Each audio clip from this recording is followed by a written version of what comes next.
of questions about how to make captions on your Facebook videos. So on your Facebook business page, when you upload a video to there, you can click on videos or find your video, however you're going to find it, and then click to open the video. And with these dots, click edit video. I'm sure there are other ways to get here, but that's the way that worked just now. And then you can click subtitles and captions. Click generate, and Facebook will generate the captions for you. So you can just come in here and edit and add to the captions.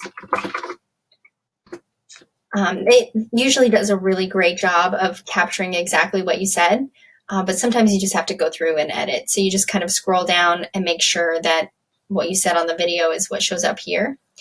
And you can hit play to listen, and it will kind of walk you through the whole sequence here of captions, and you can edit as you go. You can add punctuation too, which I think is helpful sometimes.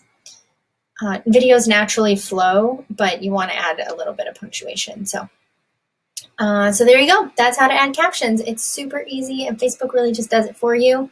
You just got to tidy it up a little, and you're good to go.